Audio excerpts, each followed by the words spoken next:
Well, anyway, he could fucking edit it out.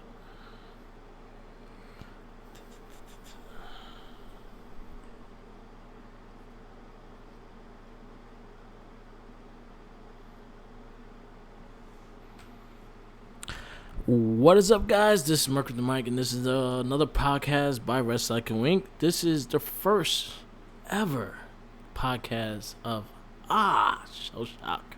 Shell shock, man. Doesn't that just sound good, bro? I'm joined by Tenacious T, and this is our all everything Teenage Mutant Ninja Turtle podcast. You said that so passionately, I fucking love it. Oh man, so this is long overdue right here, man. Yes, this is the first ever episode of the Shell Shock.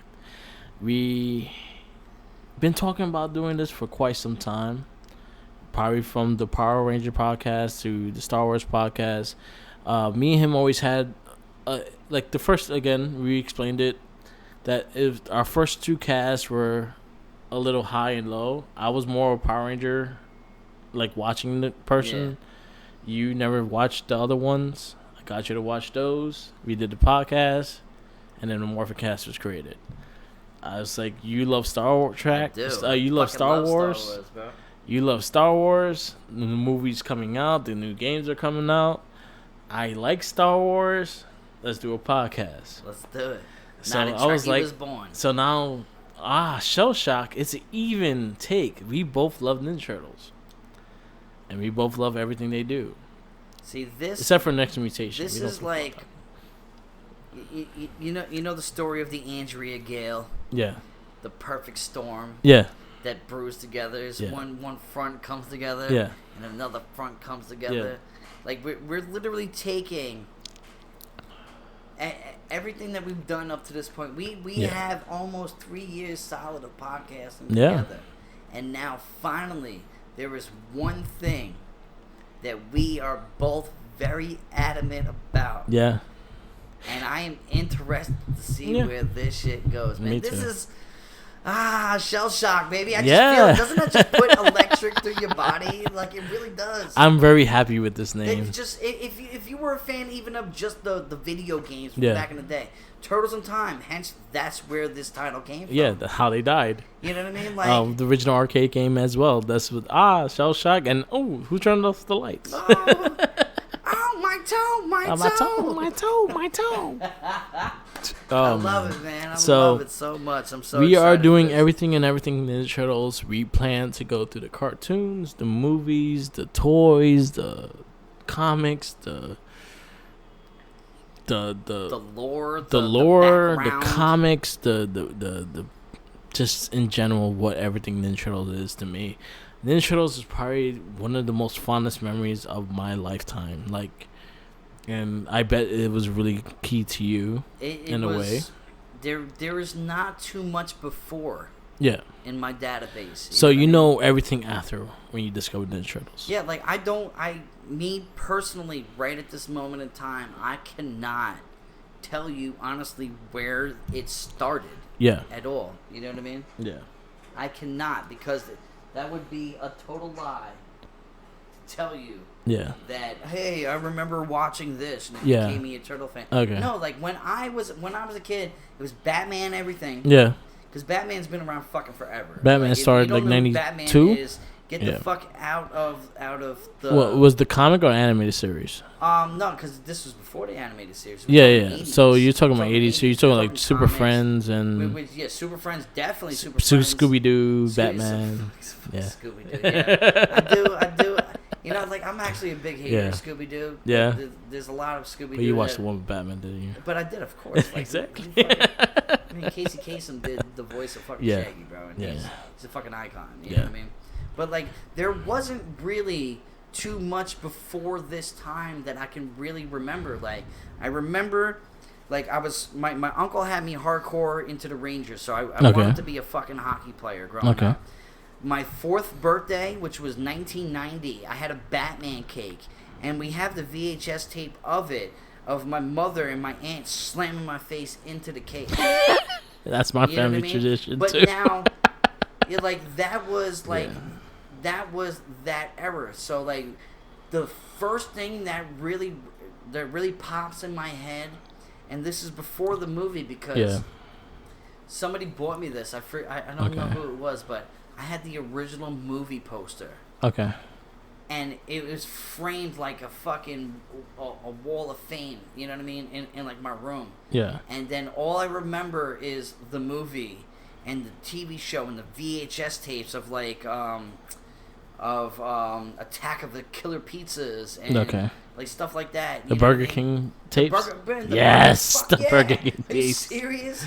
That was my life back in the day, man. Yes. I don't know. Like I said, I don't know where it began. Yeah. But I know where it's going. You feel me? It's never stopped. Yeah. I'm pretty sure you sort of. So mine's you're a tiny bit older than me. So I'm a little older than you, but mine started with a toy. So my mom picked me up from school, and I wasn't feeling good that day, and she was trying to cheer me up. We went into this little like Chinese deli, like not a deli. It was like a. It was like a toy store, novelty store. Yeah, it had what New you're York, talking about. But it was in Brooklyn and shit like that. Man, I had one in Mastic. Yeah, I used to live in Mastic, and I would walk in it, and all they did would hawk me. Yeah, the entire time because they thinking I was stealing shit. Yeah, I was just bored looking at stuff. You know what I mean? So, I remember seeing the toys. I remember first seeing Raphael, the turtle, in my hand. And that was the first time I ever seen a toy of it. And that was the toy I wanted. So my mom got it. It was like $3.99. So she got me the toy, and from that on, like I was like, oh, wow, what is this? Like I broke a memory, and I was just like, I don't know what it is, but I thought the figure was fucking badass because he had so many weapons, and it was just a fucking cool stature to a figure. See, like when I first met you and we first started talking about this, you were telling me about this story. Yeah, you know what I mean. And what I always liked about it, it wasn't only the fact of that it was the Ninja Turtles. It was the fact that your mother put you on to the Ninja Turtles. My mom is a big influence on a lot of things I'm into, and Ninja Turtles was one that she had a big hand in because she took me to the movies. She took me to the concert. Bought you the comics. She bought me the comics. Like, I know more about your history of Ninja Turtles. Yeah, my mom was 100% like 100% like. If that's what I'm into and that's what's encouraging me, so be it. And that was something that I really took to because it was something that I really loved. My brother was really into martial arts and stuff like that, and that was something I was able to connect to him because he liked the martial arts and shit, and Ninja Turtles was straight out martial arts. I actually remember seeing the first movie, and after the first movie, he had like a Fangoria magazine. It was usually a horror magazine. Okay, it wasn't. No, it wasn't a Fangoria magazine. It was a Kung Fu magazine. Kung Fu. It was a Kung Fu magazine. I think the magazine was called Kung Fu, and and then it had the Ninja Turtles. It had the Ninja Turtles on the cover of their stunts and their styles and the fights and shit. I remember being so interested in that. So the Turtles been with me since I was probably like 3 years old. I loved the series. I got my hands on the original books. I got my hands on everything that I could get of Ninja Turtles, the 89's cartoon, the Burger King fucking videotapes. I have all 4 of them. Hey man, that's always been something that I admired about your past, is that you had like the guidance with it. Mm-hmm. Like you had somebody help promote that for you. You know what I mean? Like that's something like I my love mother.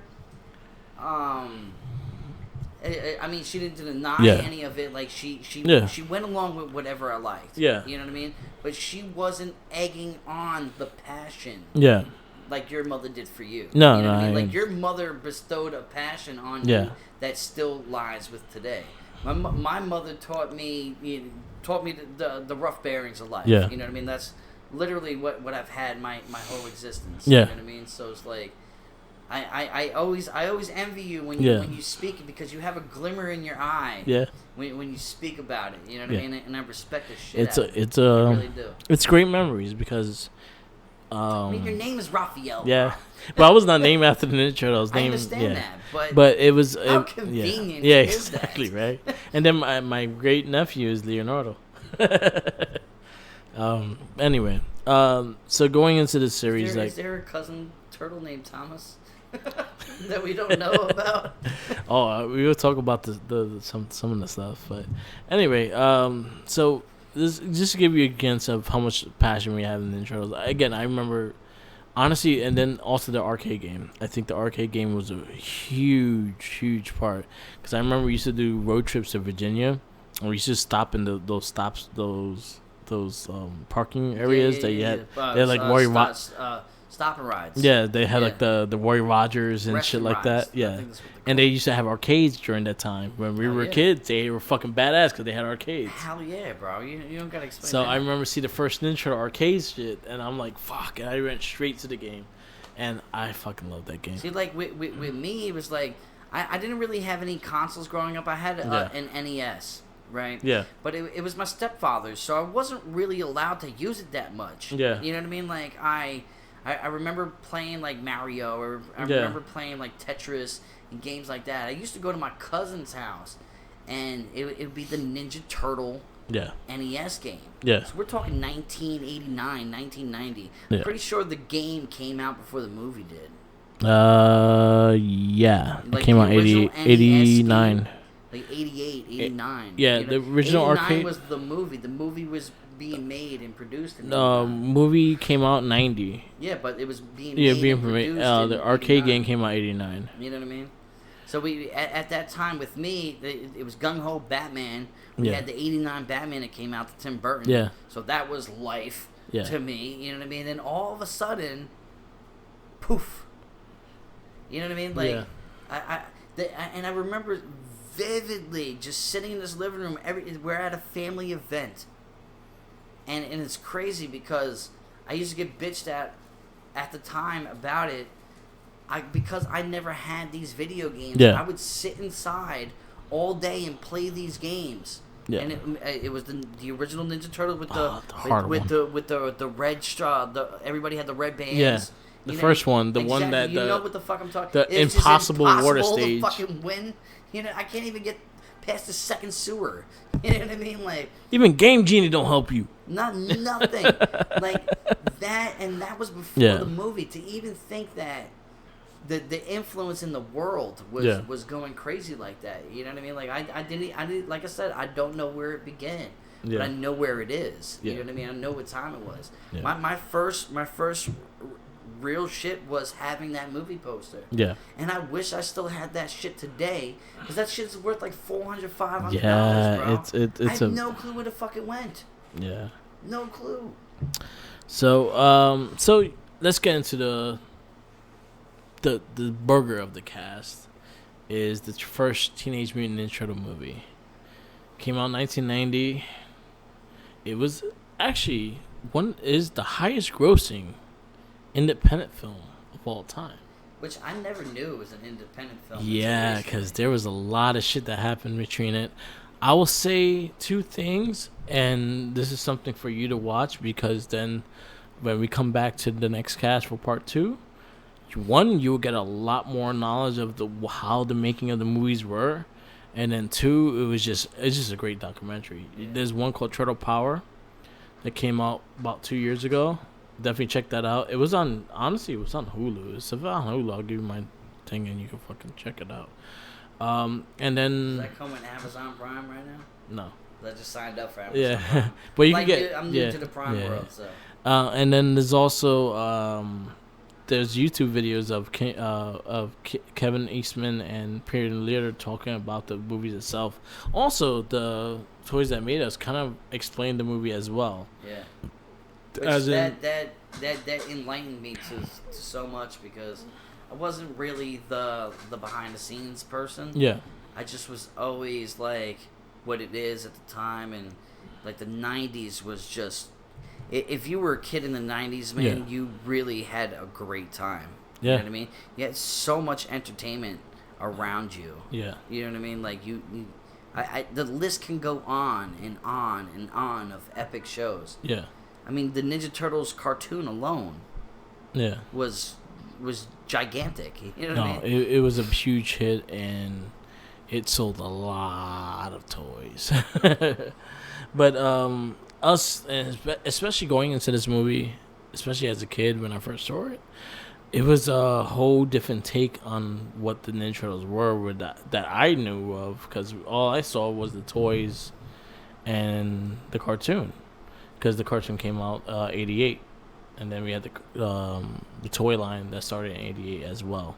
So honestly, what we got known to be the Ninja Turtles was a whole different thing when we got to this movie. This was what I like to say about this movie that we're going to go into depth with. It was a good representation of the 80s going into the 90s. Like the 80s was really like, it was really like hands on. Everything in the 80s was built. Yeah. Everything about it, the music, the movies. Like, I personally think the best generation and era of movies came from the 80s. So why not start the next decade with such a classic as the Ninja Turtles? So this movie itself, again, it had, like, no one wanted to fucking make it. Like, they had to go through a lot of shit for it to just fucking to get put out in theaters. They had to go through a lot. One of the biggest things that helped them make the Turtles the way they look is Jim Henson. Jim Henson Creations created the suits, and that's something, like, still honestly, to this day. Yeah. Still to this day is like untouchable. Yeah, it's untouchable. Because I have not seen anything since then that is that good. Yeah. So Jim Henson's company made the suits, but the thing is, Jim Henson dropped out of the project because it was too violent. He didn't like the violence of the show, the movie, and everything like that. Come on. So our release date of Teenage Mutant Ninja Turtles is March 30th, 1990. The running time is 93 minutes, and the budget was $13.5 million. Box office hit was 202. That's straight profit for that movie. That time, too. Yeah. That's like unheard of for that time. What movie do you think of off the top of your head? Deadpool. I mean, besides, like... I'm like, talking about back in the day. No, literally. Well, back in the day, I don't know. Like but Star Wars movies, I can see that. But to, like, compare it as an independent film kind of thing, Deadpool. Because Deadpool was a $58 million movie, and it grossed over $800 million. Yeah, and they got paid. Yeah, so they definitely did. So that's where I could say, like, that it kind of connects to it. We got our heroes, the four turtles: Leonardo, Michelangelo, Donatello, and Raphael. I think every person in this movie did double duty, so you actually have a lot. You actually have a lot of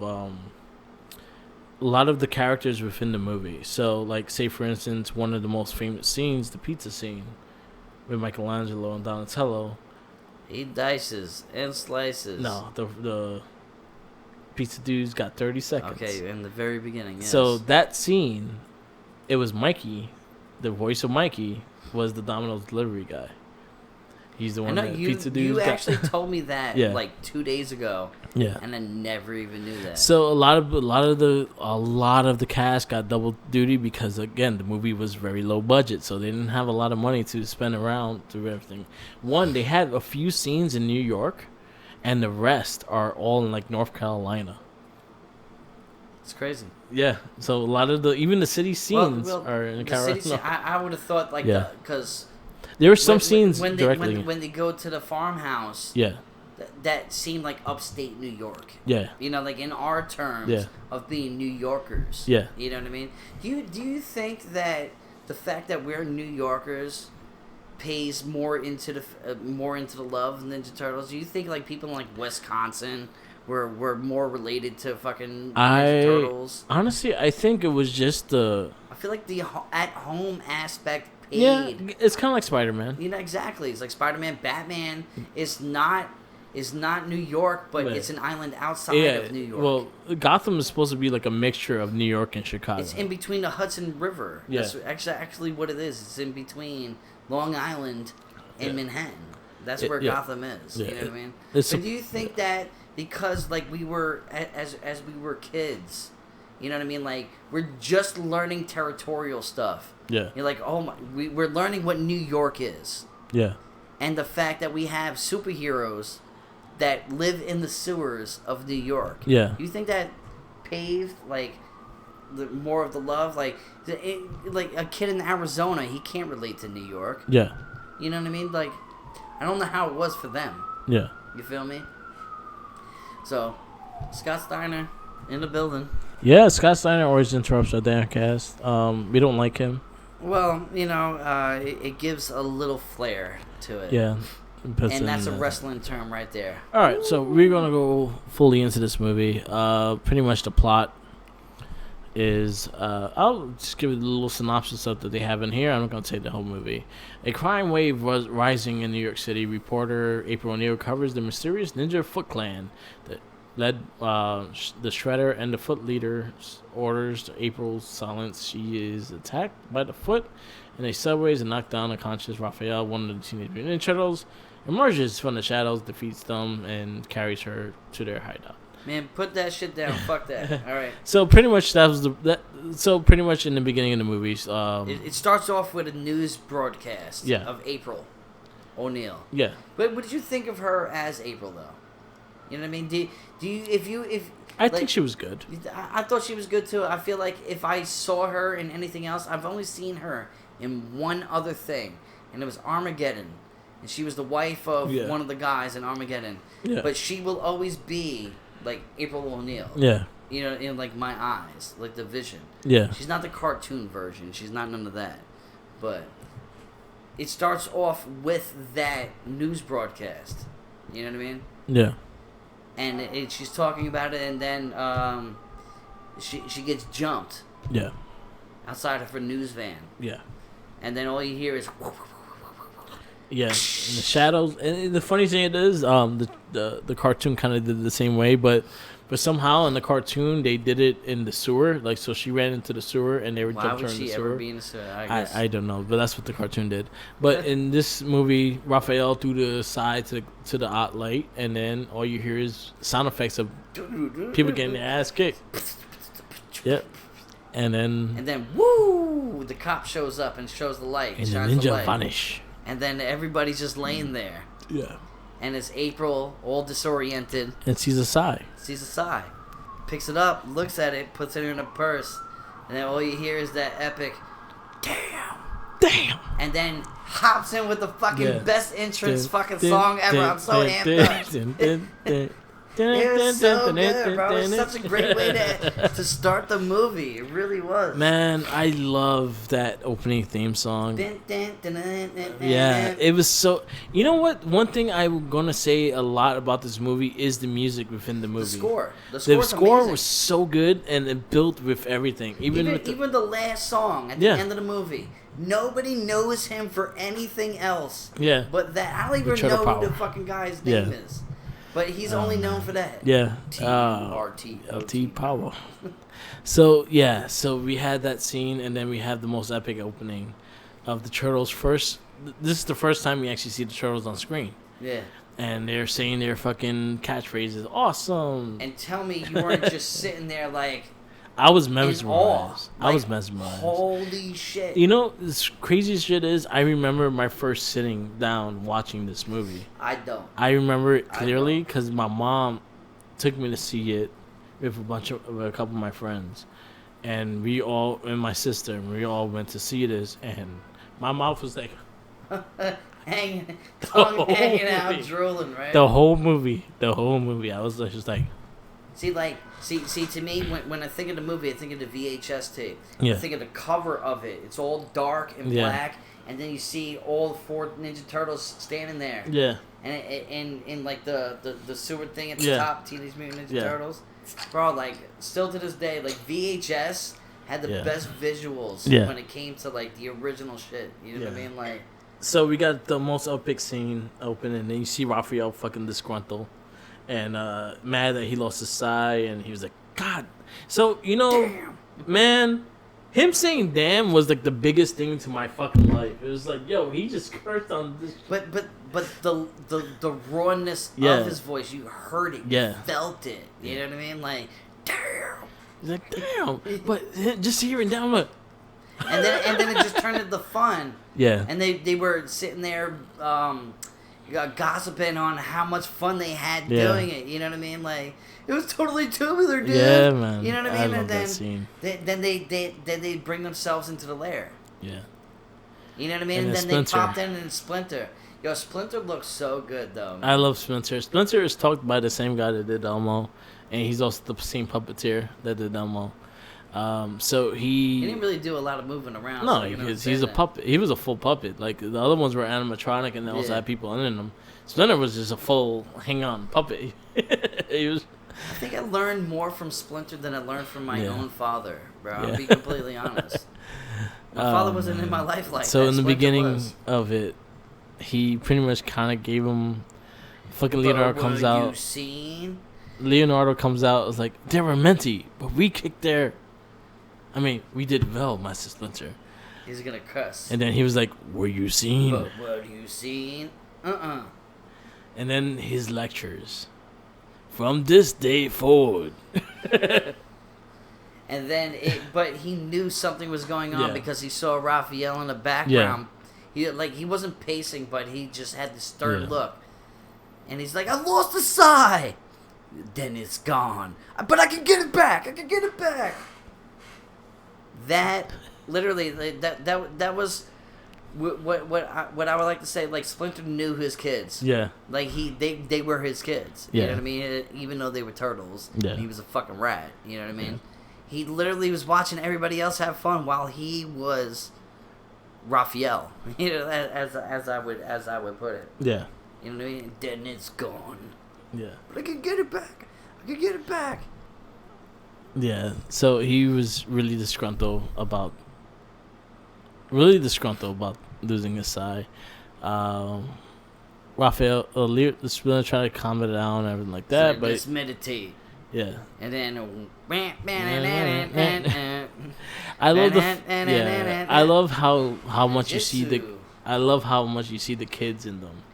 As in, like, if you really think about it, and you really like think about like who are the Foot and everything like that, they're all like teenage kids. Yeah. And you think about the turtles fucking them up, and you also realize that they are also teenage kids. So it's not really like a but now you got to think of the turtles like this. Like they are kids in an aquarium in a sense. Yeah. They are looking out to the world that they can't touch. Yeah. So they are still fun-loving. Yeah. And still having that energy. Yeah. To make joke of it. Yeah. You know what I mean? Like that is one thing that this movie definitely shined on. Yeah. It showed that. It showed the childlike essence. As much as this movie looked, because this movie was dark as shit. Yeah. Like, it was gritty. It was filming of it, the shadows of it, everything about it was like, to me, I thought it was a Tim Burton movie growing up. Yeah, because Tim Burton's known for really dark sounding, looking things. You know what I mean? Like, but to see them like be kids because that's all they know. And then you see Mikey in the background ordering a pizza. I want flies, stink bugs. No, that was April. Yeah, no. But when he was pretty much like saying like, "Oh, you put anchovies in that? No anchovies. You put anchovies on this thing. You're gonna be big trouble, Mister." And then Michelangelo. And then he gets a book thrown at him. One thing I liked is the fact that you kind of saw the beginning of the discipline of what Splinter did. In part 2, you see a lot more, but in part 1, you see him just like fucking throwing shit. I mean, like, think of it like as like a 13, 14-year-old kid. No, you know what I mean? Like, how old do you think the turtles were? No, they were like 15, 16. You know what I mean? So now, being I'm going by captive. I'm being by the cartoon age. Well, but that's 15, legitimate. 16, that's legitimate. But in their eyes, in their world, they're a lot younger. Yeah. Because they were pertaining to a certain type of discipline, to the point that the only fun that they have was to goof off. You know what I mean? So like, what was one of the things that they freed themselves on was pizza. Yeah, pizza, and which was probably one of the things that related to most of the world. Man, it was the... Yo, if the turtles didn't eat pizza... I swear to God... Honestly, if the turtles didn't eat pizza, would they be as popular as they are today? Man, the fact that... Yo, I think the turtles sold so much pizza throughout the day. Bro, I ate pizza because of them. Yeah, I watched Ninja Turtles 2 the other day, and in the entrance of that, and I was like, doesn't this just make you want to eat pizza? Yeah, exactly. It makes you. Pizza Hut sold so much pizza because of this shit. Yeah. You know what I mean? No, honestly, it was Domino's. It was Domino's in the movie. But Pizza Hut was in the arcade game. Pizza Hut was the to me was the Burger King kids. Yeah. Remember the Burger King kids? Yeah. They were Burger King, but they were like... No, I remember the Burger King kids. Land Before Time. Because the Burger King kids, they had the turtles, and they did a whole thing within the turtles, yeah. So, moving on, we got that scene, and then we probably got one of the most iconic scenes in this movie is Donatello skateboarding down the sewer, and Michelangelo is waiting for the pizza. There. And Donatello sits there. Yeah, you were saying this. Some real truth. Yeah. And bro, like, he's talking about life. I be honest, like, I never realized this. I never really did. Like, me as an adult now, being a male in his 30s, is like, I was listening to what Donatello was saying. Like, Splinter was speaking some real truth. Yeah. Donatello is my favorite of all time because Donatello is the reason why they orchestrate smoothly. I understand Leonardo's the leader and stuff like that. Everyone has their pick. Listen, Donatello's the fucking truth. Yeah. But Donatello, like, he absorbed everything that was happening. Yeah. And he skateboarded up to Michelangelo while he's waiting for the pizza. And he was speaking. It was like, well, it's like, did you listen to what Splinter said, like, one day that he'd be gone? Yeah. And you just see Michelangelo, he's like, pizza dude's got 30 seconds. He was just worried about that pizza. You know, and then Donatello kept going. Yeah. And then the only tract of Michelangelo's mind, after, like, I think he acknowledged it a little bit, like, he nodded to him. And then it was like, well, time's up, dude. You know what I mean? Like, it just shows, like, I think that Michelangelo did register, but he was so, like, he didn't want to think about it. I think he didn't want to think about that. Why would he? Seeing that Mikey is supposed to be the youngest turtle, he's supposed to be the baby boy of everyone. He's the... I think he didn't really want to think about it like that. And I think Donatello bringing it up into the thing, him ignoring it and just waiting for the one thing that brings him pleasure is pizza. It kind of like he's like, yeah, okay, whatever, yeah, okay. Yeah, you're talking, still waiting for the pizza. But we also get the most iconic thing, pizza $3 off. Yeah. And then 122 and an 8. There is 122 and an 8. Like, no You're matter standing what, bro, on it, dude. I will never forget that. Yeah. I will never forget 122 and an 8. And then he said, "You're standing on it, dude." And then he's like, "Oh, just bring it down." He sees a $10 crispy. No, he just sees a bill. One thing I love is the fact that their money is like extremely wrinkly as shit. Like they found it in the drain. Yo, so all right, so beyond watching this, this is something I was watching the 2012 series like earlier today, just to have it on like while I was playing Witcher and shit, and there was a time that. Oh, yeah, okay, I got it. It was during, they were fighting this guy. He had a van on him. And pretty much Donatello was like, all right, let's get him out the van. And they were like that. And Mikey was like, oh, so we can have a van too? He was ready to steal the fucking van. And I'm bro, you're supposed to be a good guy, bro. But that's the fun loving. Yeah, so that was the funniest shit. But then again, they line up stealing that van anyway. And they make a fucking joke out of it. So it is what it is. But the funny thing is, he acknowledged that he steals shit.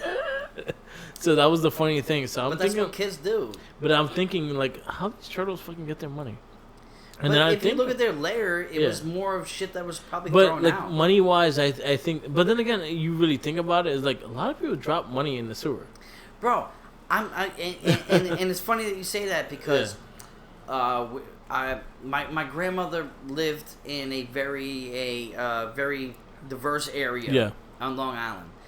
Her backyard was the railroad tracks. Okay. So what the sewer is to the city was my railroad tracks. Yeah. I used to walk up and down the railroad tracks. You know how much money I would find on the railroad tracks in the middle of nothing. Yeah. A $10 bill, $5 bill, dollar bill. You know what I mean? Like, it's funny what accumulates. Yeah. You know what I mean? It's like that $10 bill probably went down the drain somewhere, floated somewhere. They dried it out, and it was all wrinkly. Yeah. You know what I mean? So that's fucking awesome. So that was one of my favorite lines. To this day, I lived that to that day. Like, Pizza Dude's got 30 seconds. It's literally one of those lines Yeah, that will stand the test of time. I 100% love it. It was an awesome line. It was just the way it was executed, it was done. It was great. We move on from that, and we go into their house with the pizza, and then they throw up the pizza, and they do the jinsu. This is something where you see that TV is like really connected to their lives and their personalities and everything like that. Everything they learn off of being a human is by TV. So the first thing fucking Mikey says is this Ginsu knives. He slices, he dices, he cuts everything in smithereens and everything like that.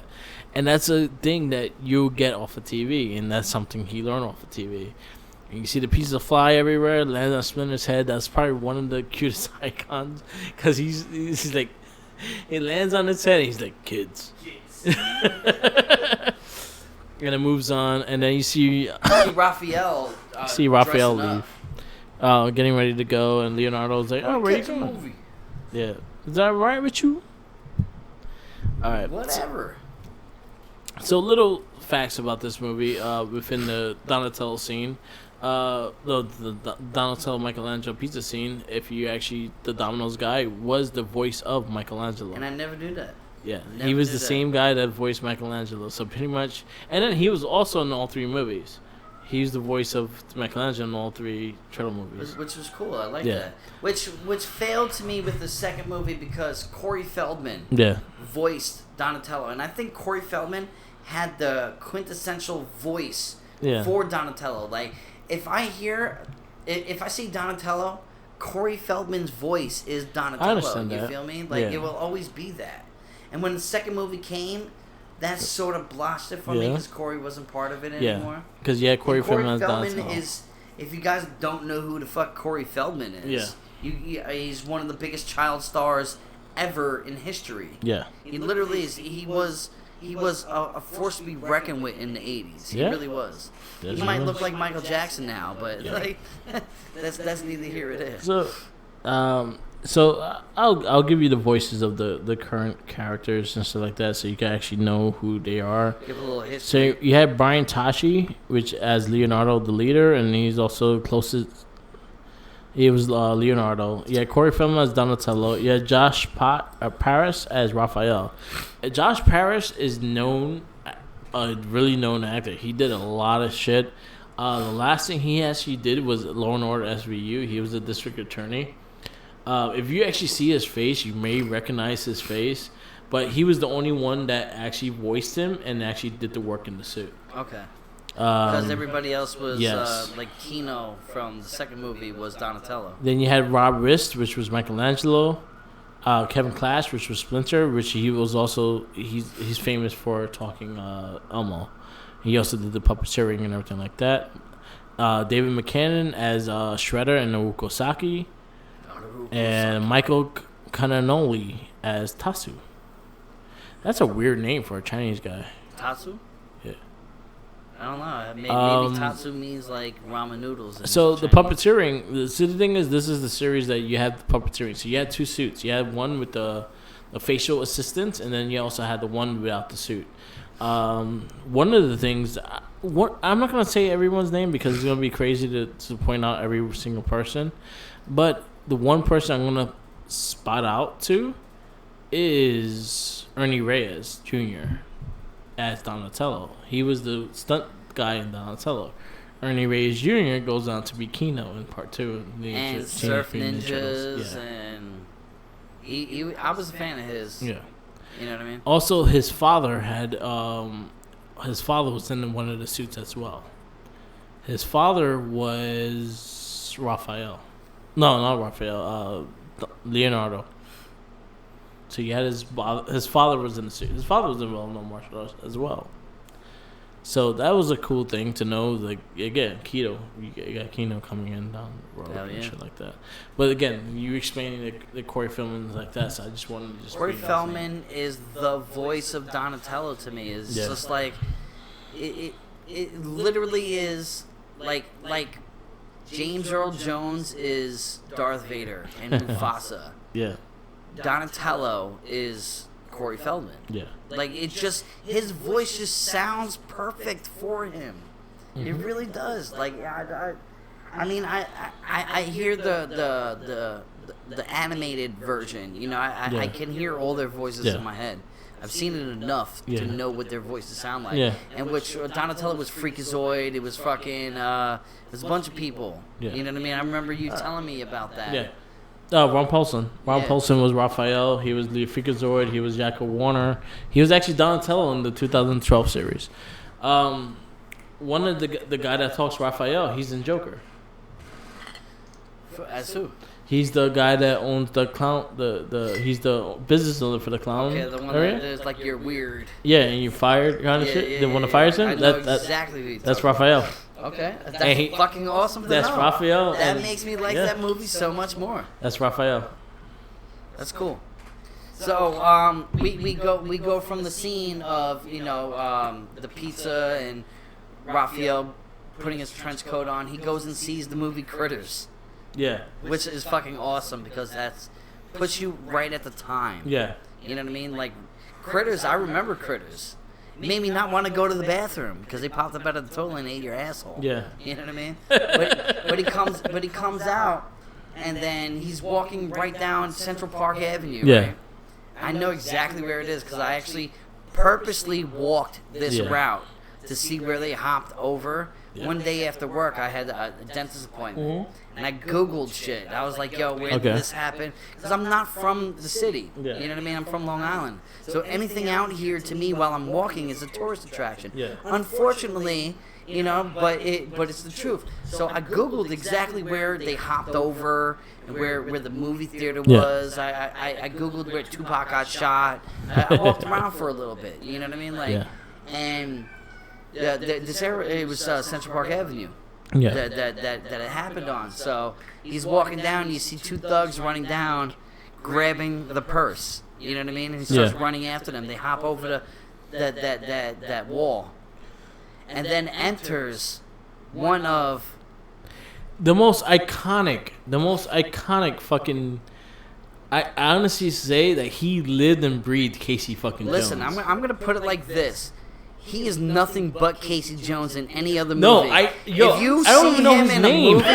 If you see him in a movie, he's Casey Jones. He's fucking Casey Jones, bro. He's in Chicago. He's in Chicago PD right now, and he's Casey Jones. Bro, he was in Shooter. He was in a whole bunch of shit, and every single time I see him, I'm like, that's Casey Jones. He's motherfucking Casey Jones. That's bro. He will forever be Casey Jones. Yeah. Wait. How did he start it off? He's like. Oh, fuck. It's messing with my head right now. So Raphael pretty much got rid of them. Pretty much he was chasing the kid and he dropped them. The kids look up. He shows a sigh, which honestly you could think like he kind of flashed him because he was wearing a trench coat and he was like, yeah. He is. But he's a turtle. No, but turtles have a front shell and an outer shell. That's what a lot of people don't know. Yeah. But pretty much, like, Casey, Raphael pretty much chases them down. They go jump in the thing. Who are you? Bogey? Yeah. Talking about Humphrey Bogart. Yeah. That is such a reference that I never caught until I was an adult. Yeah. Because Humphrey Bogart always wore a trench coat. And the hat. In Casablanca. And then Mikey does it in the part 2. Yeah.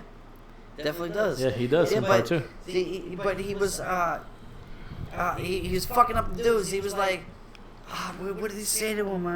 It's messing me up right now that I don't remember. He's like, those guys had it coming to him, pal. Not from you, it don't.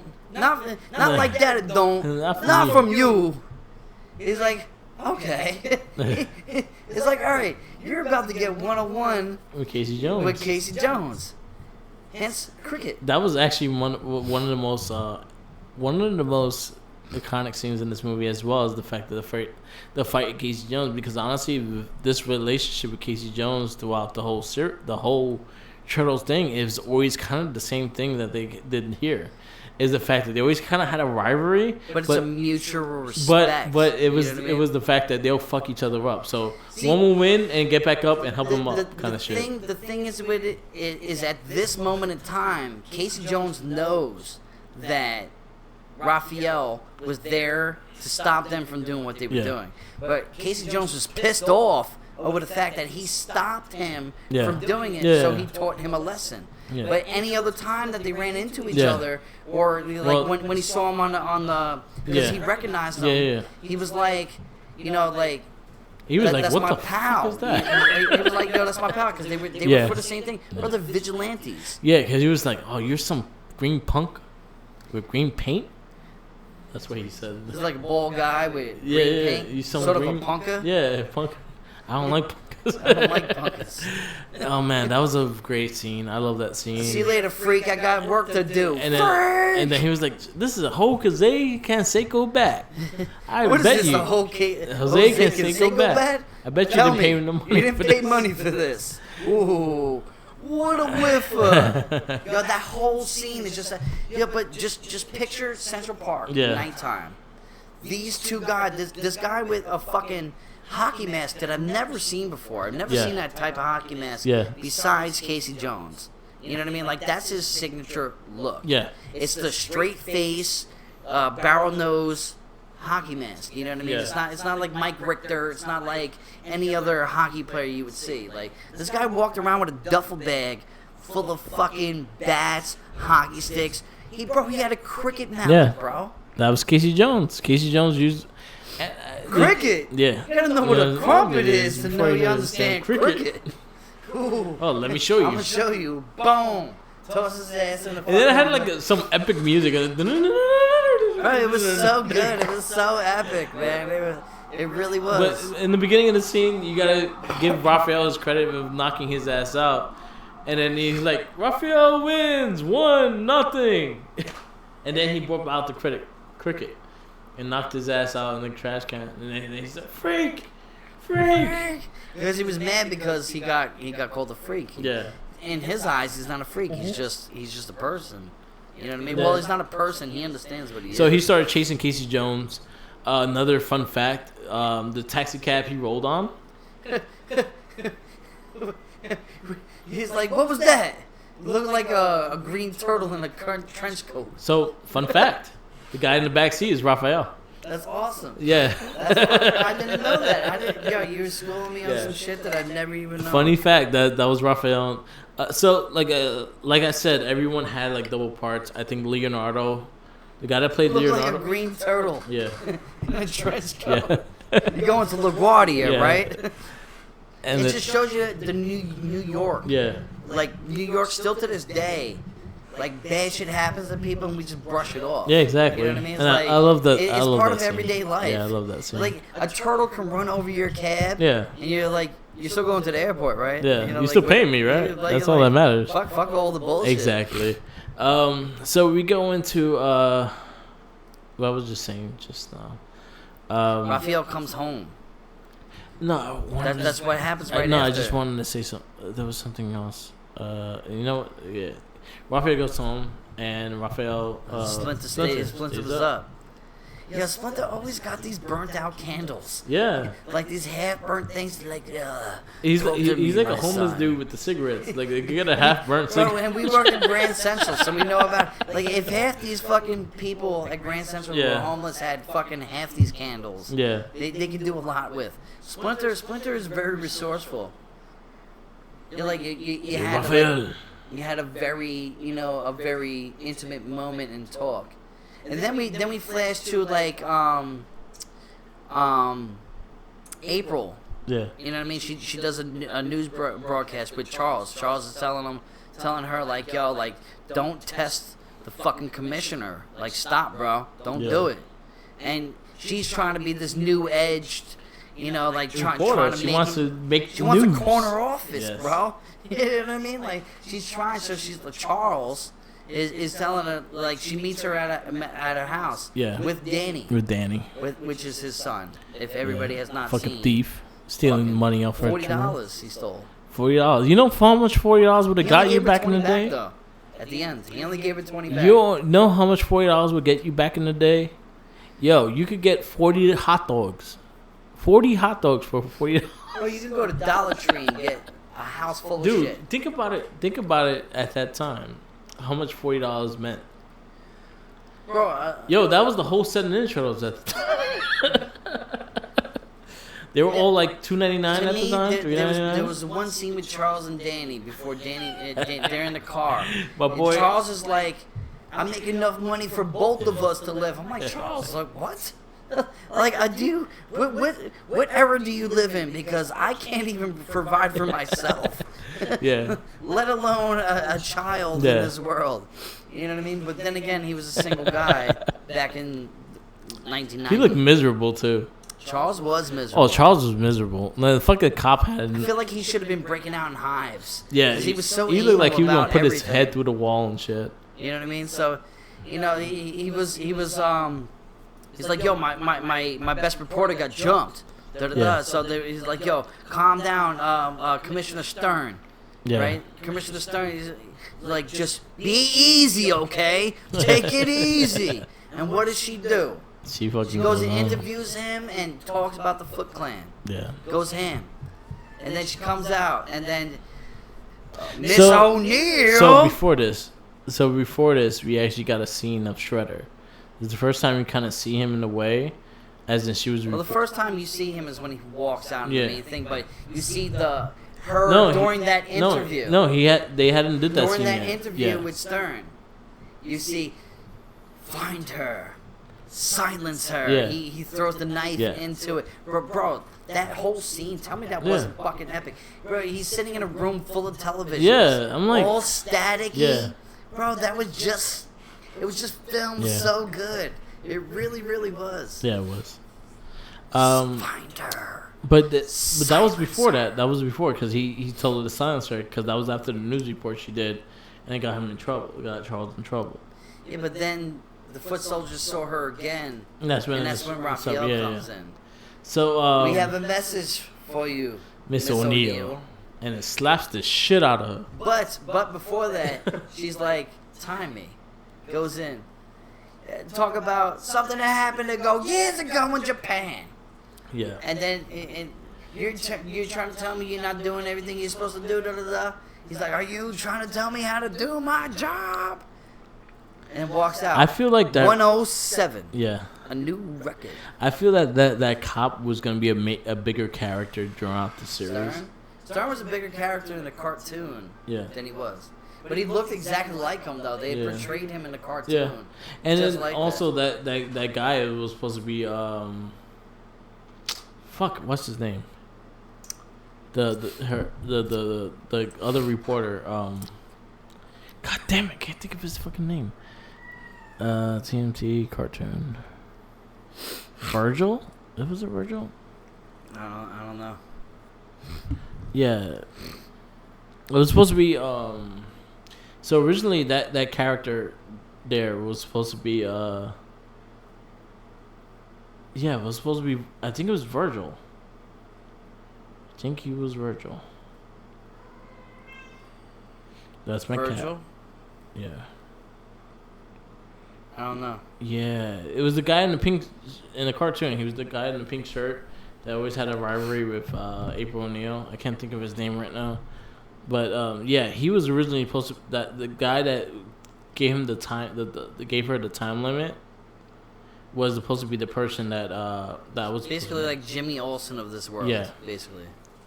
But he was kind of in the cartoon. He was kind of a rivalry with her. Well, because he was trying to get the news anchor. Yeah, he wanted. I know exactly who you're talking about. He had the same color hair too. He had like a brownish reddish hair. Yeah, he was in a pink shirt and shit. I can't. He always had like a fucking side pouch thing on him. I know exactly. Yeah, I can't think of his fucking name. It's really bothering me. Come on. Don't worry about it. Fuck it, man. We just keep going. We talk about that in the cartoon segment. Yeah, exactly. But damn it, it's gonna bother the shit out of me if I don't know his name. Anyway, moving on. So then that's when she goes in the subway, and we have a message for you, April Miss O'Neil. O'Neil. Shut it. Wait, when am I late on my Sony payments? Which is racist as shit. Yeah. If you listen to it nowadays, that is some racist shit because she automatically assumed they were all Asian. You know what I mean? She automatically assumed they were all Asian. When am I late on my Sony payments? So one thing I'm going to say about this movie is that, like, honestly, PG in this day and age would never hit. This movie would have been curse. There was no sexuality in it, so it would be PG-13. No, it would have been AR because the kids smoking. Yeah, but smoking does not. Smoking nowadays automatically makes you rated R. Nowadays they curse on television. What are you talking about? But smoking a cigarette nowadays on a movie makes you a rated R. That's not, bro. I watch TV shows on USA that people say the word bitch. But PG, that's PG, that's TV-14. That's fine. But that's not rated R. Look up PG-13. You can only have one cigarette smoked within the rated PG-13 this movie there was a lot of cigarettes. Anyway, we're moving on. So where we at? She got smacked. Yeah, she got smacked the shit out of, and then she, all you heard was like a fighter. No, like a fighter, she tried to fight back. She had a big ass bag, and she tried to beat the shit out of the foot soldiers until they knocked her on the ass.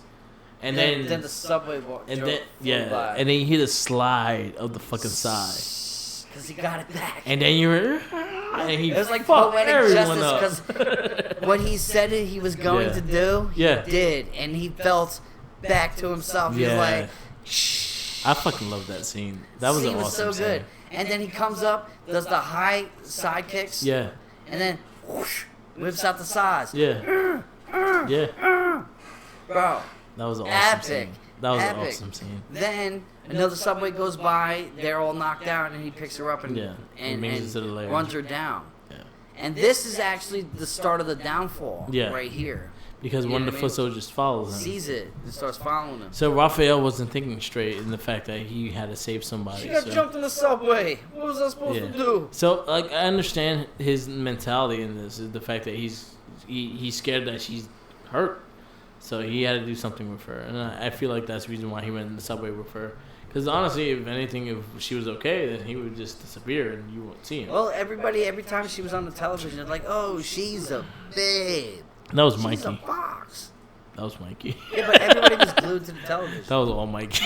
They were glued to the television. Mikey was the one. He definitely was. So anyway, moving on. So they go into the lair. He brings April to the lair, and I'm like, can we keep her? That was Michelangelo.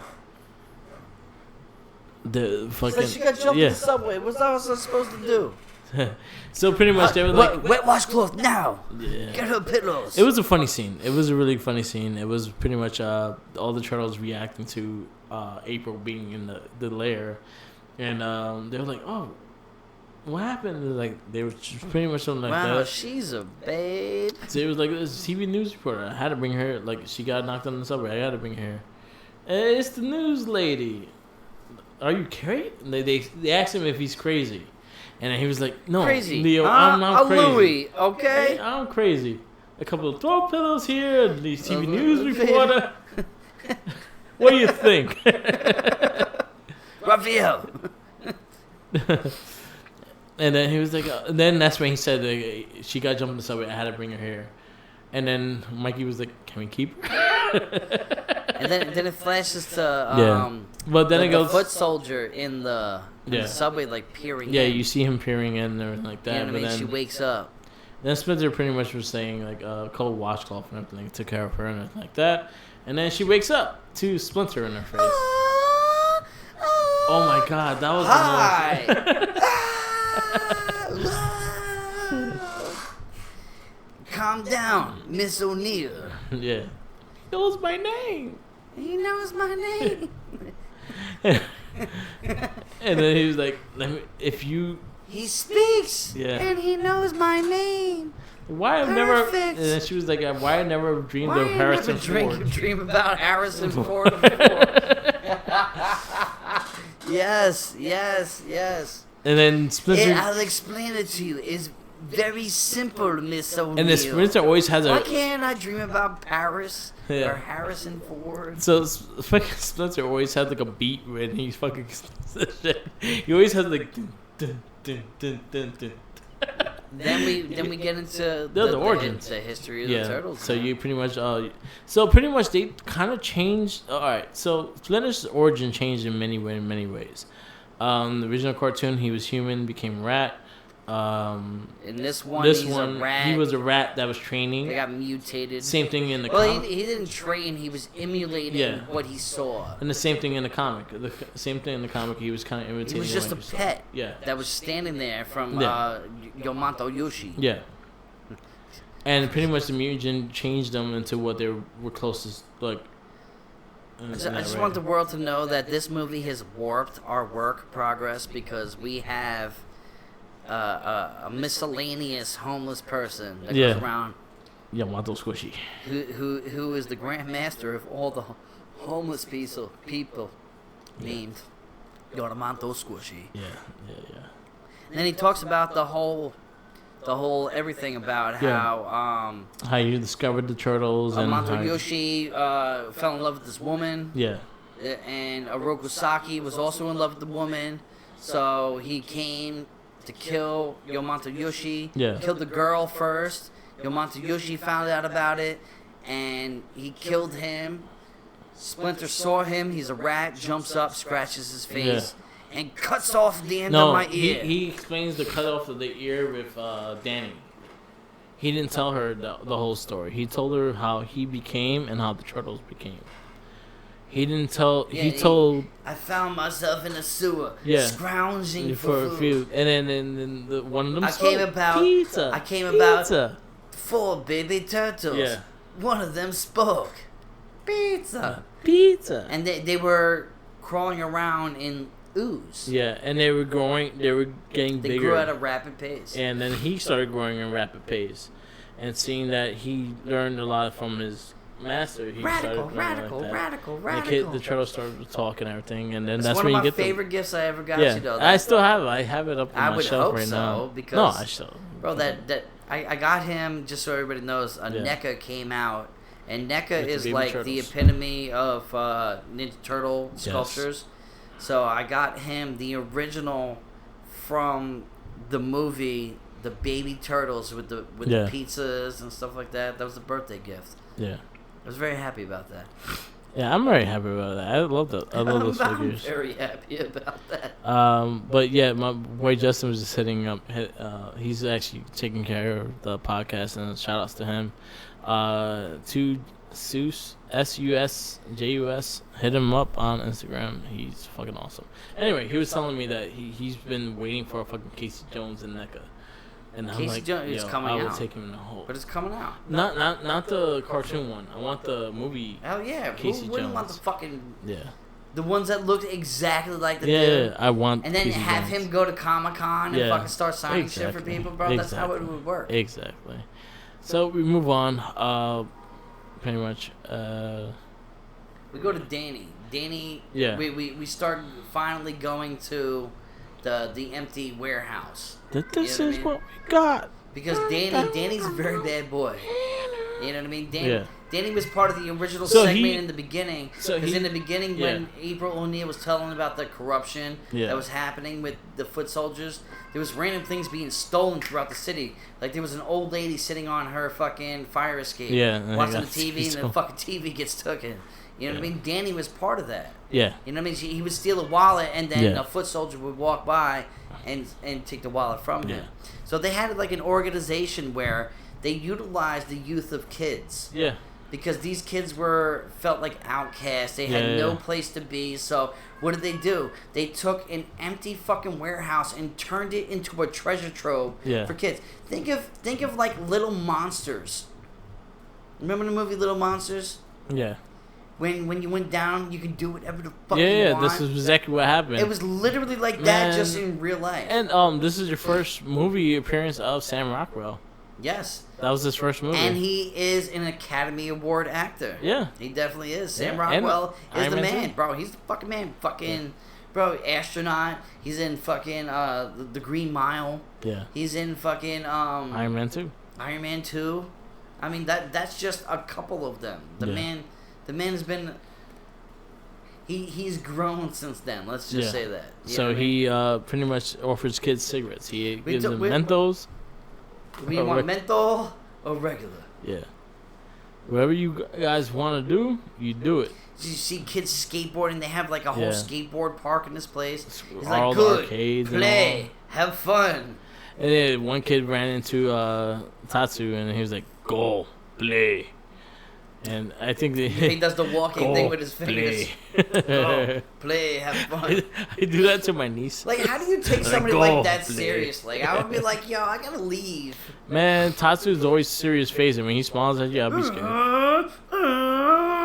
Hey, honestly, yo, so Tatsu's all nice and shit like that, but when he gets angry and shit like that, you're like, oh shit. But when it came down to training, though, you know what I mean? So basically, he was never doing lower his your part. eyes to I'm not another. mad at him at all. You know what I mean? Like, he wasn't a pawn. He was actually the guy that orchestrated it for Shredder. Yeah.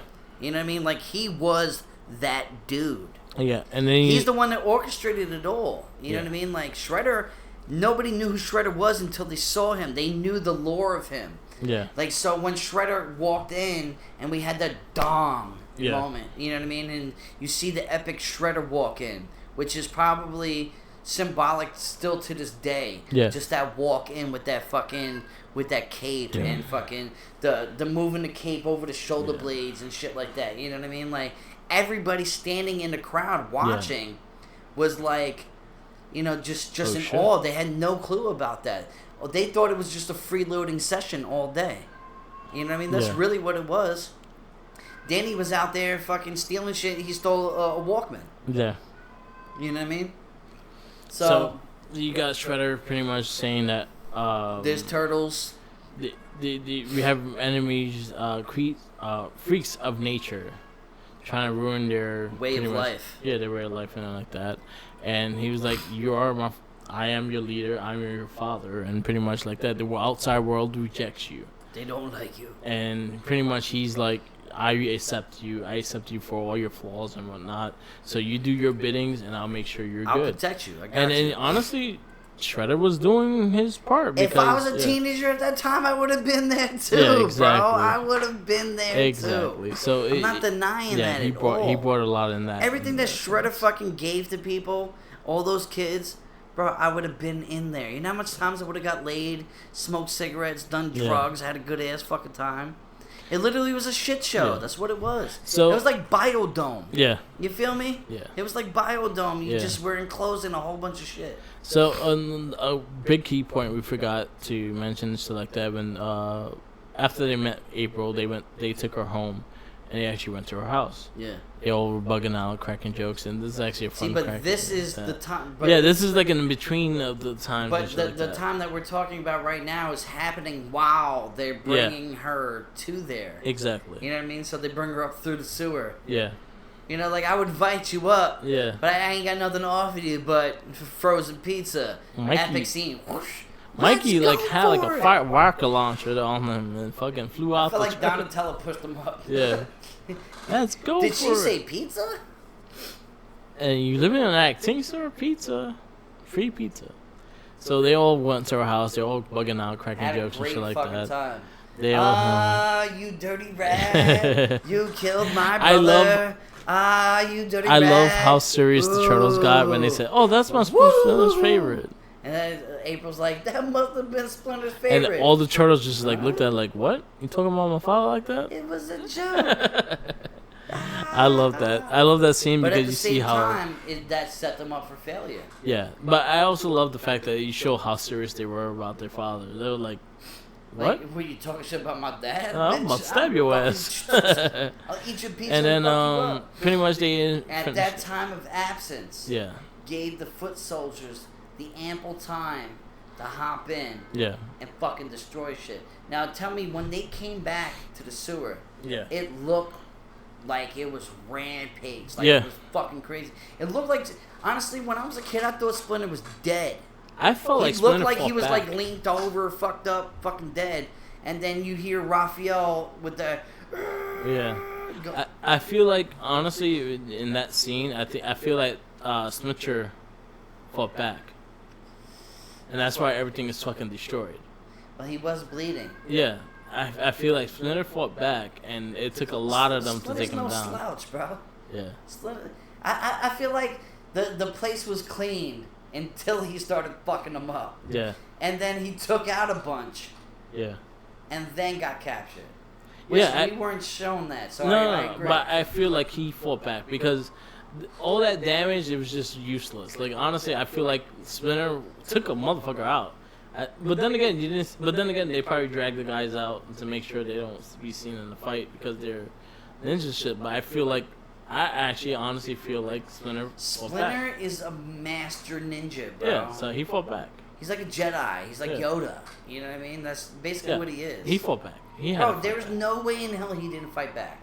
So he might be old and crinkly and shit, but there's no way that some young fucking Foot Clan is gonna come in and not have him. Any lore of and this is not just the movie, just everything that you ever see of Splinter. Splinter knows how to fight, bro. No. Don't take him for no slouch. No, he's not that. He gonna fuck you up. He will fuck you up. I promise you. Moving on, we go into the Turtles going back to April's house. Pretty much they knock on the door and they look at her and say Splinter. And they pretty much explain to her what happened and pretty much the Splinter was knocked out. Crashing at her house. And everything like that. So now they're all crashing in the house. And this is another one of my favorite scenes in this movie. So April does the news report and gives credit to Raphael for saving her. Donatello makes fun of him. Ooh. So he throws a side to his crotch. He's in love. Yeah. And then But this is before the news broadcast. They were watching the turtle in the hair. No, they weren't. They did it afterwards. You sure? Yeah. I just know that this is the time. No, I'm positive. See, April O'Neil lived in upstairs of an store. Antique store that her father had back in the day. It wasn't a big backstory, but you know that she had the inheritance of the store, and I think the inheritance of the house of the country. Well, obviously her father wasn't around, and he gave it to her. So we go into the Turtles. Pretty much, Raphael and Leonardo get into a big fight, and then while they're fighting about them going after Splinter, and Leonardo, no, we'll wait until April comes back. And he's like, no, well, this is the plan for our fearless leader. Just sit here on our butts. And you see Mikey and Donnie like, all right, fight, kitchen, yep. And then they would go in the kitchen. Epic, but that was them. Yeah. You know what I mean? Like, Donatello wasn't the gung-ho dude. He was the brains. Yeah. Michelangelo was the fun-loving. Yeah. Where Raphael was the hothead. But he was the hothead that should have been a leader. You feel me? And Leonardo was the appointed leader. Yeah. Because he was calm, cool, and collected and thought. Yeah. The only thing that stopped Raphael from being a leader was his temper. Yeah. And his emotions. Yeah. Even though he pretended like he didn't have any, he had more emotions than everybody else. Yeah. You know what I mean? Which gave him... Everybody had their human aspect. Yeah. You know what I mean? So, moving on, we go into now the fact that pretty much they all doing their thing. Mikey's watching the cartoon. He's watching the tortoise in the hair. And he's like, oh, you're letting them run right by you. Come on, man. Ninja kick the damn rabbit. That's one of my favorite fucking lines. I know it is. Ninja kick the damn rabbit. If you guys ever go onto Red Cyclone Inc., there's numerous times in our progress of being a forum that we've always talked about what were the most memorable lines of movies, and that would always be your go-to. 100%, man. Yes, you fucking Ninja love kick that. the damn rabbit. I can see that cartoon. I can see it. I can see the rabbit with his feet running real quick, and the turtle and the fucking snow coming down, the rain the coming turtle down, just going like this. You know what I mean? So April gets home, and pretty much Leonardo asks her if there's any news, and then she tells him there's no news, but I'm doing another report this time, and then we'll find out from there. So he's like, okay, thank you. And then pretty much they was like, oh, I was going to show you the antique store. Where's Raphael? And then she started talking about Raphael and asking where he's at. And they were like, oh, he disappears all the time. He's fine. He's used to it. He's used to it. He likes it. He likes it. He likes it. But he's up on the roof fighting. And that was an awesome fight scene, too, because Raphael took out a lot of them foot soldiers. And it was a pretty epic match. And then you also have Casey Jones, like, watching him from the fucking side of the building. But the thing is with that is that Casey Jones is just on some random roof with binoculars. Yeah. And then stalker. He sees him doing high kicks and stuff like that, and then sees what happens. Yeah. And what does Raphael say? Come on. How many you gonna expect to beat me? Yeah, good answer. And then he starts getting his ass whooped. Yeah. And then, it's that epic scene. He's like, he's probably going to drop in any minute. Yeah. Boom. Through the skylight. Yeah. All hell breaks loose. Whole house, they all start rummaging through. Yeah. Fighting.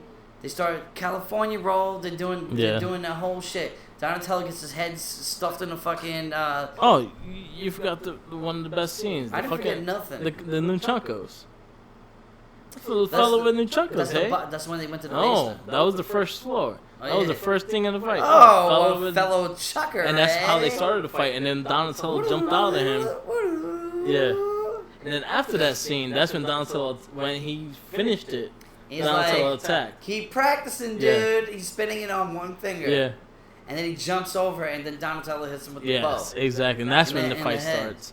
And then they have axes and shit like that, and they start cracking jokes. Chopping up the floor. And I'm like, oh, I thought these guys were wheelchairs, but only things safe is the trees.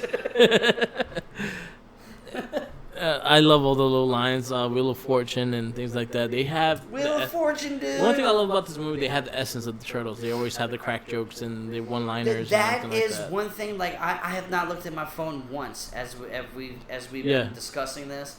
But one of the things that I wrote down on my phone is how during like the craziest of shit that's going on, they are still communicating and talking, spitting like funny ass shit. You know what I mean? Like they're very comical while it's happening, which gives it that childlike essence. You know what I mean? Like it really does.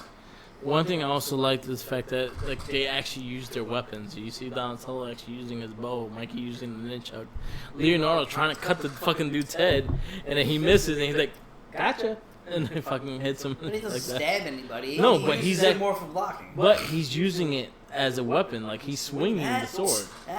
Because you're not gonna see that shit at all. Not at all. In the next movie, so basically, you actually use their weapons. So the floor caves in. The floor finally caves in. You hear it. Like everybody stops. Wait, the lights go out. That's in the basement. Yeah, pretty much. They fall into the basement. They hit the they still fall in the basement. They go into the antique store. Yeah. So where they have nothing but toys to play. Damn, with. we actually forgot to talk about the antique store when the Turtles actually went in. Mikey fucking hold up. Mikey fucking. Keep talking. Hello? Yeah, Come down right now. Come down. Mikey, she was explaining, like, all the stuff that was in there, you know what I mean? Like, he had the thing. But once they fell through the floor, they got all messed up, you know what I mean? Then a whole bunch of more foot soldiers in Tansu came in. And then Tansu started, attack. Then everything started getting hot and heated, started getting nuts. And then, so you had Donatello get his head slammed in the piano. You had Michelangelo with the band thing smash over the head. You know what I mean?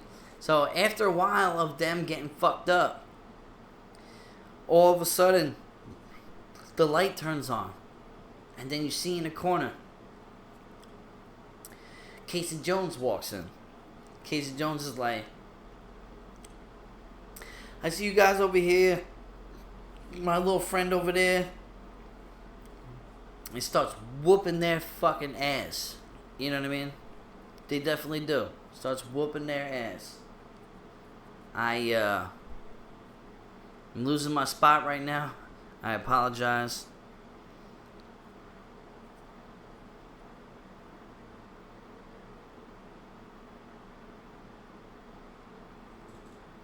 So they're in the basement now. Now picture all the turtles, and everybody just going ham, going nuts, inside the basement. The basement ends up going on fire, right?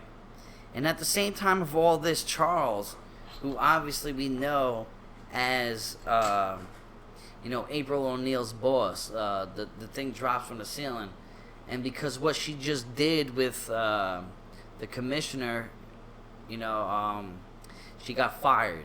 So all the things is happening, shit's burning down, and then Tatsu's like, ninja vanish. So then they hop in to the truck. See, what I love about that scene is that the darkness of it, like the way it was shot, the way it was presented.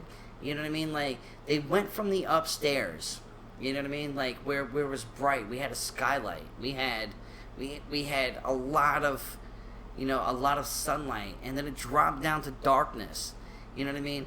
Where nobody knew what the fuck was going on, but they utilized everything that was around them. I thought that was dope as hell. I thought that was cool. I enjoyed that. I'll go out with that. You know what I mean? There's not too many scenes in this movie that is highlighted like that. That is a standard moment because the entire time that they're fighting, they're missing their one brother. Like, Raphael got messed up. He got tossed through the skylight. You know what I mean? Like, he fell through, so they were protecting him the whole time. Like, as they're fighting downstairs, April O'Neil is literally covering Raphael while they're in the basement. You know what I mean? Like, the lights is off, shit's going down, and then all of a sudden the fire starts out. Yeah. You know what I mean? So, like, everything starts going crazy. And then they dip out through this, like, little cubby hole. Yeah. As it was like a back door. As her whole fucking life burns up. And they go into a minivan, which everyone thought was going to be the party van. Well, I mean, it was a nice van. It was like a bus. It was like a Volkswagen. Bro, that van, you know how much money that van is worth right now? Yeah, pretty. We go in pretty much going back into the countryside, and we're pretty much they're waiting. We go back. Now Splinter. Yes, Splinter's captured, and Danny goes into actually sees him and meets him, and he goes into. Do you have any family? Do you have any this? Do you have any that? I have an ear to listen. So pretty much anything that you need to talk about, I'll listen to you. And pretty much he was just saying that he was on his own and everything like that. He was talking to Splinter and just kind of opening up to him and everything like that. But Splinter was telling him that the father loves their sons and everything like that, and moves on from there. After that, we go into the countryside. They go upstate New York into an old ass farmhouse, and April O'Neil, this is probably another iconic scene that April O'Neil is pretty much drawing the turtles and doing their everyday things. Leonardo's pretty much just waiting for Raphael to get up. He's pretty much just waiting, sitting next to him, waiting for him and everything like that. You have Donatello and Casey Jones kind of bonding on fixing a car and going through the alphabet and having insults through the alphabets. So pretty much they're going A, B, C, D and just calling them names to each other. A, B, C, D. I feel like that farmhouse really brought out the individualness in them. You know what I mean? Like they were at their lowest point in time. All right. So this is another like a little side note with this thing. There was originally supposed to be another art piece of Michelangelo, but they didn't show Mikey in none of those art pieces besides the Donatello Leonardo one, and then and that was the only thing they showed. Mikey was supposed to have one, but they was like it doesn't, because Mikey is more the outgoing one, so they feel like he would just be sitting there, or if not, he's with one of the brothers. So that's the reason why they didn't really put his artwork on there. It was only with Leonardo and Donatello. Donatello was in the car. From what I remember, yeah, there was Leonardo sitting waiting for Raph, and Donatello was talking shit to Casey Jones. Inside the truck. Yeah, and they were just going through the alphabet, talking shit to each other. So he was like, "Oh, what letter are we at? G," and they gack face, and then holds Wakes brain. up. It's like his shoulders hurting. Yeah. Goes and grabs. Oh, the turtle that's wax. later. That's later. It's the same. It's the same. No, that's later. Pretty much the same house. But it's later in the progress of everything that we were talking about. Anyway, they go into it. Pretty much. Casey Jones kind of shows his masculine, like he's like, "Oh, you need help with anything? I can fix it. Doctor, fix it." And he's like, "Oh, okay." She would let me help, and it's like, "Okay, princess." And like, "What? Princess? How like, dare you, babe?" And like that. She's like, "You know what?" And she's talking mad shit to Casey Jones. Leaving and see Mikey and Donnie like, "Oh, it's like moonlighting." Pork rinds? No, pork rinds. Pork rinds is the old one. Yeah. So long ago. Pork rinds. We didn't get to really talk about that one, so I love that scene. Missed a lot. Yeah. You know what I mean? Yeah, I had to go get pizza. We actually got pizza, so yeah. This podcast made us go get pizza. Anyway, moving on. So pretty much Raphael wakes up. Leonardo goes crazy, fucking have him wake up. The first thing Raphael says is, where man could get some food around here. And then you see Leonardo hugging and caressing, like hugging Raphael, just excited that he's alive and everything like that, and like apologizing. And then April starts like a monologue. Yeah. You know what I mean? Where she starts talking about how they're grouping together and trying to learn things without So Splinter. now they're more like, now they're back on whole. So they're training with each other. They're going crazy with it. They're doing their thing with each other and everything like that. They're moving on and doing that, and then going into they all start training, and then the scene that he was talking about, those turtle wax, and pretty much they're all fighting. Casey Jones like massaging April O'Neil's back. Pretty much the turtle, Mikey goes in and he's like, "Oh, you need some?" And then he was like, "Nah, I got turtle wax," and that was the one thing that's in that. Man, I love the turtle wax scene though. Move on. Leonardo, you see all the individuals like all back together and like playing around with each other and like that. You see a big scene with Leonardo just meditating, and he sees Splinter. He sees Splinter's alive, and he goes. Probably it was like it's probably the core scene. Yeah. Like that's the core scene of the whole movie. Because it showed that the meditation that Splinter always taught them. You know what I mean? Like he literally spoke to him, and all four of them sat there, and that scene alone was just epic. It was beautiful. It was gorgeous. So he saw, he was excited. He went back to the house while the turtles were playing a game and shit like that. He just steps on a board game. He's like, "I know Splinter's alive." I'm like, "Yeah, we all think he's alive." "No, I know."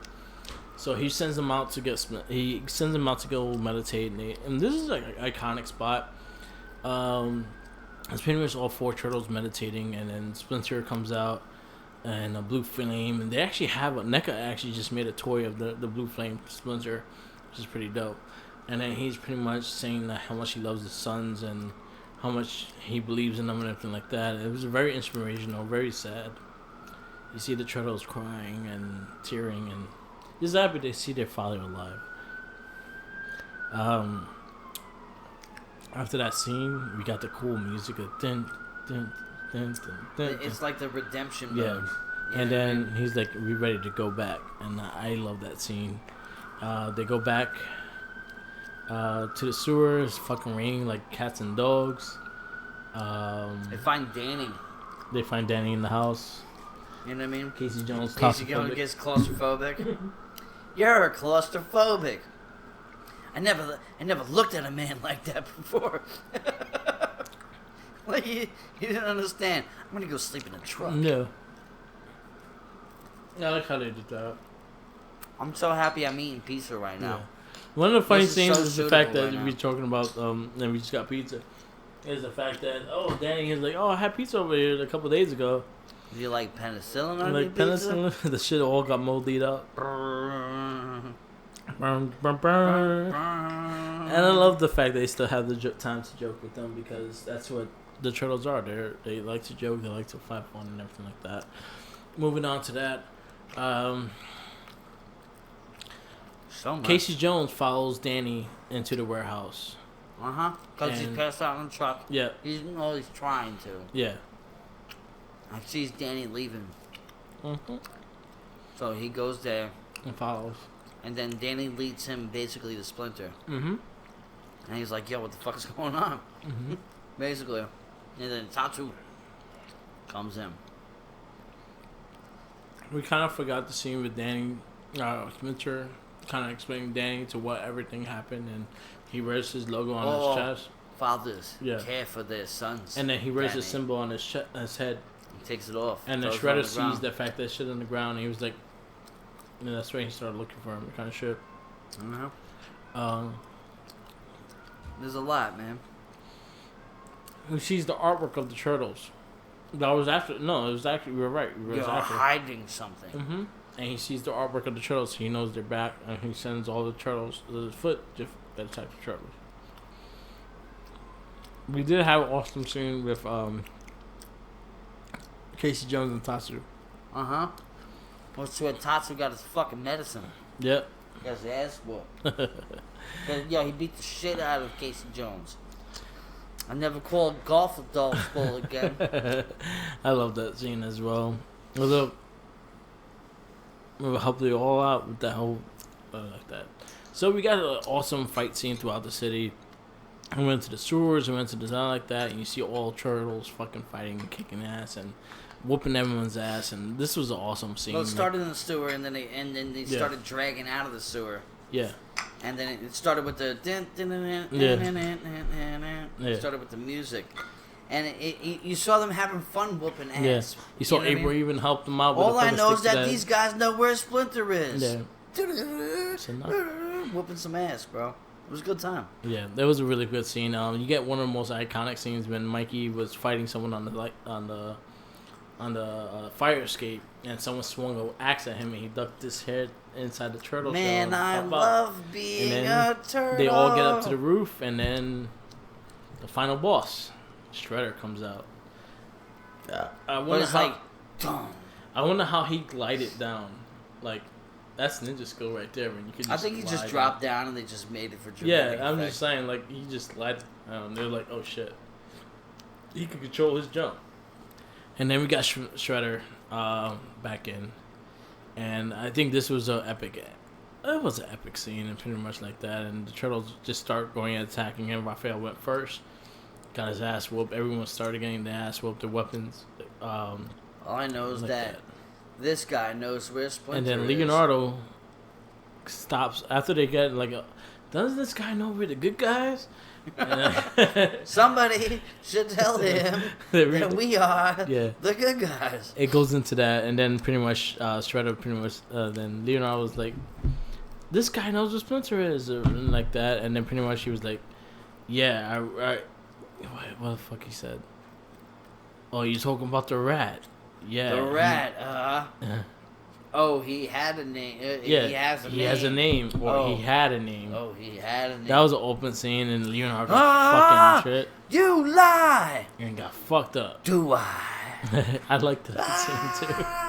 But, Leonardo did it so wrong, bro. He just jumped in, 2 blades in, acted like he can't just hit him in the back and knock him down on the ground. No, he was just anger. He was, full of anger and everything like that. And then weapons. All of them. Yeah. And then he got the weapons. You all could have conquered me all together. Yeah. With the loss of just one. But now your fate will be his. No. Down. And then she comes out. That was an awesome scene too. I remember you many moons ago. In the home of my master, Yamato Yoshi. And then he strikes him.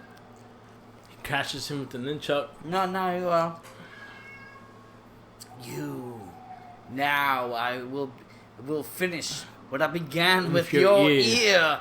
and then he goes crazy, and then he does the same thing that Leonardo did. Yeah, just went head first. Went head first. He crashed him with the nunchuck. He flipped him over, and then Splinter started lecturing him, and then Shredder was like, you know what? I don't want to hear it. Shredder's like, let me just go. Let me just die. I don't care about the lecture. And he moved on, and he fell in the garbage. He got oops. Casey Jones puts him in the trash can, squashes him, and that's then close to the end of the movie. You have April O'Neil. She gets her corner office. Yes, she gets her corner office and a kiss from Casey Jones. We are fast forwarding this, just so. And then you have the Turtles cheering for them kissing. And then you have again. They're trying to come up with a slogan. They're trying to come up with like radical. No, they were cheering for him to get kissed and everything like that, and then and then they all started doing their pretty much the beginning of the movie when they all came out with a fun word to say, like awesome, tubular. I've always been a fan of. And then Donatello got stuck again with what he wanted to say. Bossa Nova, Chevy Nova, and then he was like. When it comes out, I've always been a fan of Cowabunga. They're like, huh? Cowabunga. And it ends off with such an epic teenage audio. Oh man, that was like one of the most epic. You forgot to spell turtle? Yeah, for a second. I'm a little drunk, man. This has been a long cast than what we were supposed to. We just gave you a big glimpse of what the movie was and kind of just spoke about what the movie went within the period and stuff like that. I love for not looking at anything. I think we've done a pretty good job. I love this movie. This is probably one of my favorite movies of all time. I could watch this movie every single time, and I still get the same laugh that I got when I was a kid. Same feeling, everything. Yeah, I get the same feeling, same everything. And I think I understand things a lot more now than I did when I was a kid. Like the whole thing with Splinter and what he did and how Shredder fucking was running things and things like that. The Turtles are amazing. Like all four Turtles felt like they were the Turtles from the comics. Not so much the cartoon, because the cartoon was a little different in the personalities, but what I've read from the comics, I got from this movie, and they always had Raphael kind of angry and kind of that vigilante turtle kind of thing. But this movie was just it's the unification of my youth. Yeah, that started a long stream of good stuff in the 90s. And I feel like I think it led into a lot of things that I got into eventually as well, like honestly like Power Rangers, like Street Sharks, like Michael Myers from Mars, from like even like any team like X-Men and things like that. I kind of got more into it because of this. We're talking before Doug, before Rugrats, before Real Monsters, which was like the epitome of what 90s cartoons was. Yeah. Like Nickelodeon ran the show. You know what I mean? And Nickelodeon ended up with the contract of Ninja Turtles for a while. Nowadays they own Ninja Turtles and stuff like that, but this movie will always be my favorite and always would be my heart. I think they did everything well with this movie. The gringiness and everything like that, I think it just fit this movie. And honestly, I'm glad it went independent because honestly, I don't think none of this would have been possible if they did not go independent. If they were like a major, no. Yeah, they would have cut. It would never even came out, bro. Because they would have questioned it. Actually, no one wanted it. That's the big thing. They would never They would have questioned every little thing about it. Thank you, New Line Cinemas, for actually taking this chance on this movie, and it pretty much cashing you right back is the fact that you took the risk and you got the reward right back. New Line Cinema, the house that Freddy built. Yeah, New Line Cinema. Freddy, Blade was in that. Freddy Krueger alone is the only reason why New Line Cinema was even active. The Mask, Scream. A lot of shit. Yeah, they had a lot of stuff. Wes Craven. Yeah. So, yes, this movie is fantastic. I would give this movie a 5. I'm stuffing my face with pizza right now. You have no idea how happy good we this got feels. Pizza and everything like that. So this is our... What you give this movie as a review, 1 to 5? 5. This is 5. Without a hesitation. This is a 5. There's nothing wrong with the movie. I think I don't think there's any bad acting in the movie at all. I think everything was well done. I think everything was done the way it needed to be. For its time, too. Yeah. You know what I mean? Like in an era where cheesiness was actually normal. And honestly, I really don't think the Turtles could look better than they did in this movie. No, even today, even if they tried to, the CGI looked terrible. The suits look good in darkness and shadow. If they tried to do it today, like which they have, the CG just doesn't work. No, you need real suits, but you need shadows to go upon it because you don't want to really shine on what they really look like. This movie has so many iconic scenes. With the pizza dude's got 30 seconds. You can ninja kick the damn rabbit. Even when the turtles went in light, they still had shadow on them. No, they still looked fucking great. So I give this movie a hands down a 5. Oh, flawless. You must see this movie. You want to see it? It's on Netflix right now. Go watch it. Don't take our fucking word for it. No, take our fucking word for it. Do it. Go please. see it. It's well worth doing. And if you haven't by now, then what the fuck are you doing with your life? Fuck Michael. Seriously. Yeah. What are you doing with your life? Made the terrible if you've never seen this movie. Yeah. This movie is the pinnacle of the Ninja Turtles. This is probably the best adaptation of Ninja Turtles in a cinematic view. And I'll say Turtles 2 probably close second, and then TMNT is third. See, Turtles 2 holds a really special thing in my heart. It really does. But this movie, I think, is the crown jewel of the. Oh yeah, definitely, hands down. But 2 brought it to a different level for me. As we go, and I watched 2. Yeah. More as a kid than I did 1. Yeah. Because it was more fun. But the only thing that was missing to me, honestly, was Corey Feldman's voice for Donatello. I felt Casey Jones was missing. But he came back in the third movie. I know, but it was in the second movie. He babysitted those ninja dudes. Yeah. Anyway, so as we wrap this cast up, this is our first installment of Shell Shock. This will be hopefully a monthly podcast as well as along with Not a Trekkie and the Morphin Cast. The next movie we'll be reviewing is Ninja Turtles Part 2, Secret of the Ooze. I have a lot of crazy ass things that was supposed to happen in this movie, and then what we got and what we was supposed to get and what we got. So, I can't wait for it. So we got that going. We'll probably talk about what was supposed to happen with the third movie and the fourth movie as well. We'll be doing the third. We'll be doing TMNT. We'll be doing the Michael Bay bullshits. We'll be doing the cartoons. We got plenty of content for you guys. The toys and everything like that. So we have a lot of things in the wheelhouse. We got like a good 8-9 months worth of shit ready for you guys. So, yes. Thank you for listening. Please subscribe. Thank you for Sue Just for following our cast and everything like that. I'm really just looking at it right now. There's a whole bunch of text. That is my bro. That is my bro. He's big of a Ninja Turtle fan. His YouTube channel is 2SUSJUS. Follow him. Check his out. He has amazing artwork. He actually has Michelangelo Batman artwork. Definitely check it out. He's doing he's doing a Simpsons and his characters artwork. It's fucking amazing. Check his ass out. I love his stuff. But thank you for tuning in. Thank you everyone that's tuning in. Thanking everything that goes in like that. So this is the Shell Shock podcast. This is the all things Ninja Turtles.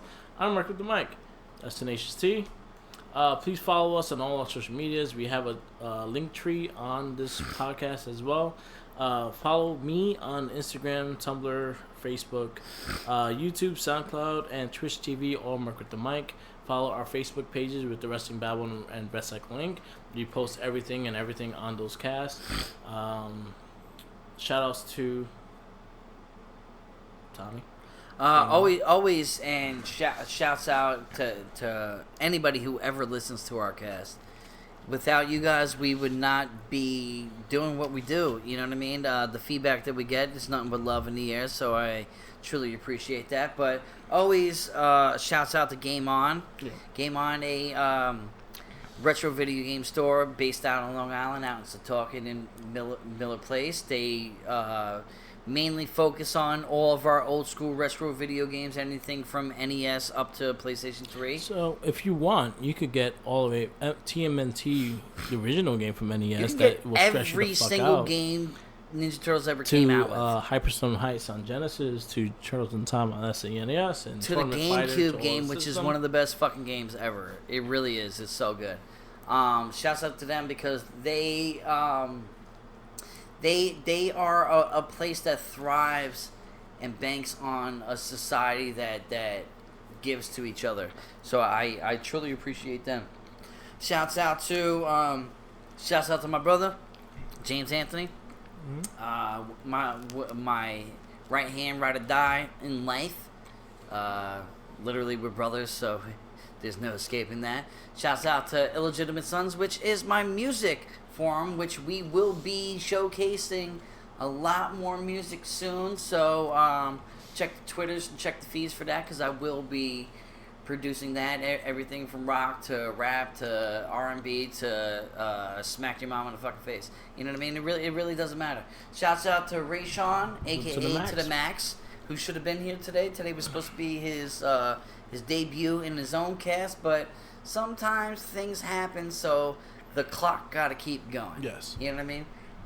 Also, check out, like we said before, the Morphin Cast, Not a Trekkie, Star Wars, and Power Rangers. Everything geek oriented. Mm-hmm. We ain't a nerd. That's for Trekkies.